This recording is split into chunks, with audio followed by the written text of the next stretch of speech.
dramatic impact, looking at a whole bunch of cars all stumbling over each other. I think goes to panic a bit. We had two cars coming out from the pit lane, Paul, and Tristan tried to lap the car into Canada.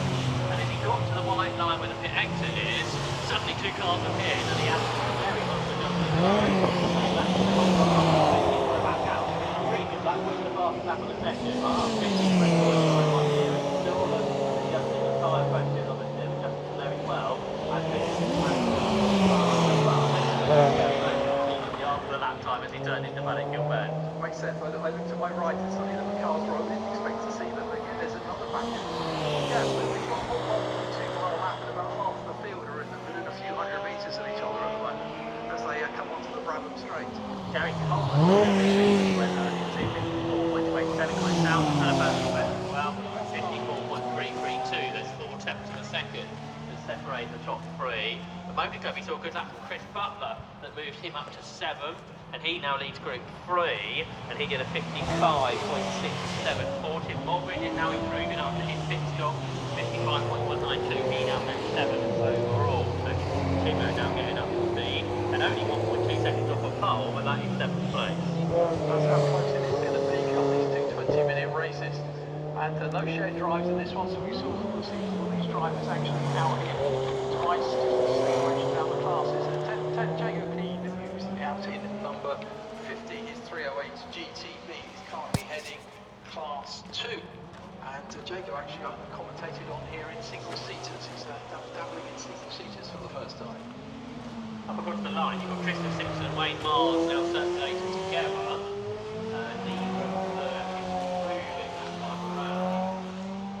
Gary Coleman continues to get quicker and quicker in that Group 4 car with a 54.233. A third of a second away from Tristan Simpson, and he is getting that bit quicker in lap on lap in that Group 4 car. But probably for him it's all about overall position, I think. We're getting 2 seconds quicker than everybody else in his class, and therefore the class looks pretty settled for Gary Coleman. It's about seeing if he can get an overall win here at Pescara Italia. It is, as you said, he's actually won the last 5 races, so that we know that he can. It's punching above what you think would be the weight of that 3.2. 3.2 litre 328, but yeah, doing very, very well. Completing the 3.5 litre F355s, but these are all absolutely gorgeous cars, very, very nicely turned out and presented. Wayne Mars crosses the line. He's currently sitting 4th. Wayne actually yet to take a win this year. I don't want to win right at the start of the season. He's been a strong Ferrari racing for many, many seasons. Tim Mulgrew goes 5th in car number 4 with a time of 54.624. The top 5 cars now separated by 7 tenths of a second. Tim Mulgrew gets up to speed. So the top 7, 6 of them are F355. So that's how long Gary Coleman is doing in the 328. He's to be second position amongst those these cars. It is very, very much so. Just looking across now, trying to figure out which car that was, and my photo opportunity. In fact, it was Wayne Mars' cars that's spitting long jets of flame in both exhaust pipes on the overall. Oops, someone on the grass. Taking it very carefully, looking for a gap to rejoin in, and yeah, let's see if we can figure out who that is. We can do that.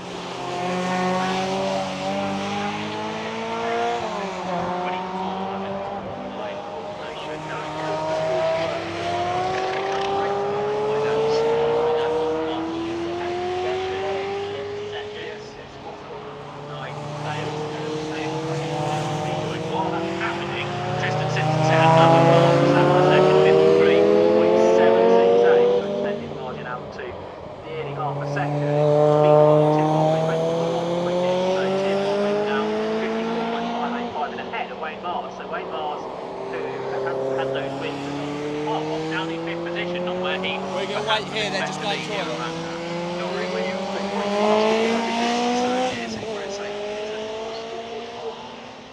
racing crosses the line now. That was a 58.34 seconds off his best, but he's got quite a bit of clear space in front of him, so he's going to want to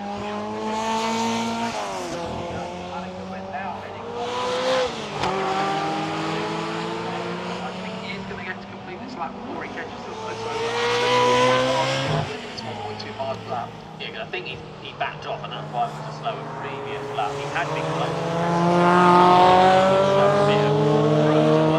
carried on the curve there, didn't he, out the fence, and everyone's pushing on that flame that you were describing very evidently going from the 30s, or frontal, I'm guessing, before you turn at 30s corner, then the right, sweeping corner, begins at McLaren, they go brutally away through.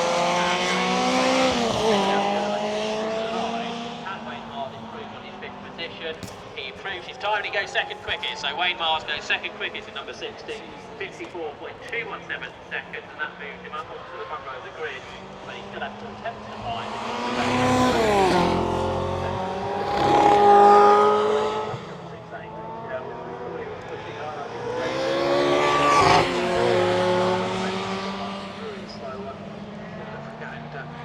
Even on as he lifts off and on the engine overrun down.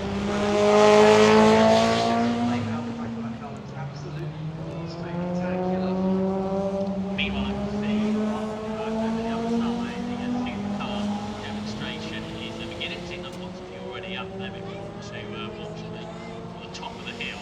Chat away on the set start by the supercar parade demonstration has begun. Carrying on, talking about what's happening on track here at Brands Hatch. Simpson is no longer on track because he's made his way down into the pit lane after doing that lap a couple of laps ago, 53.768. It is, yeah. It's just over 3.25 minutes left of this session, which I wonder if he is going to come back out. If he does, he's going to do a couple of high laps. There's no real reason why he has popped into it's just talking to his pit crew. Down there, can anyone actually take advantage of him not being on circuit in the closing minutes? 20-minute legs actually 3 minutes left now. We saw Wayne Mars improve just now from that time round. Traffic. Sorry, no way he's looking at. So you know where Wayne Mars is because look at it, it's lit up by the flames spitting out the back of that car. It looks absolutely spectacular. That 355 challenge is coming down.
Race time has been reduced to 15 minutes rather than the 20 minutes, obviously because we have the Jack Barry looking to push away and disappear off into the distance. Behind him is our pole sitter, James James Parker in the Ferrari, who's got himself back into second place, and he will be looking just to settle down. He's got the car off the line, which was the question mark, but he is under pressure as they head up towards Lewis. 1 lap complete.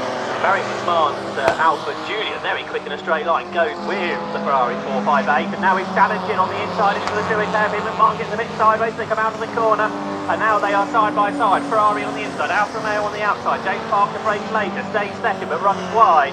Jamie Thwaite tries to get involved in this in the TCR car, which doesn't quite have the straight line performance, I don't think, of the other two. And that means he's lost out to Toby Broom, who's now looking to get inside. But Toby Broom in turning that out. That TCR car has just got so much acceleration. Tony Broom, reigning champion Tony Broom, and the championship leader just could not live with that car in a straight line. Leader heads back towards us. 1.5 seconds was his advantage first time round. He doesn't have to worry about being challenged by anybody at all. Crossing the line now, and that gap has gone out to 2.3, 0.8 of a second advantage on that lap to our leader. Edward Robinson has retired his Alfa Romeo 156. He approached the Panic Hill Bend with a mechanical issue of some sort, but has pulled out of the way really of any dramas. So the race continues for everybody else. One car for the pit lane is Richard Ford, the championship sponsor, who was on pole in the Twin Spark Cup. He's second within the Twin Spark Cup championship standings, so he is seemingly retiring to the pit lane. So a few dramas for some in the opening lap of this race. Meanwhile, Jack Berry, now is that lead starting to come down? I was with James Parker. Now James Parker's got the Ferrari up and running. 2.3 seconds was the gap. It might be a bit smaller than that now, but for third, right round the outside at Clearways goes Jamie Thwaite, a driver who's won a couple of times this year, but then hasn't quite got the straight line performance of Barry McMahon's more powerful Julia, but I don't think he can quite draw alongside because of those yellow flags that we have down the start and finish line to control the situation where Edward Robinson is going to resume the race. So Jamie Thwaite holds on to third. It is, yeah, quite a little battle there going on for third place. There's so much grip to drive around the outside. Leader now seeing that gap absolutely disappear. 1.4 seconds across one. Much less as they come down the Graham Hill Bend. That Ferrari is gaining corner by corner, straight by straight. We'll see how quick that car could go in qualifying in the hands of James Parker. They're going to start that traffic already because he is wanted to Alpha 156 guys in the pit lane after really qualifying in that pit stage to one side and the top three go through. Barry McMahon can't live with Jamie Thwaite. I suggest waiting Captain Parker, Captain Barry, absolutely no return right in the middle of the sitting in the middle of the road, getting past the tools, ready to go finish.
Yeah.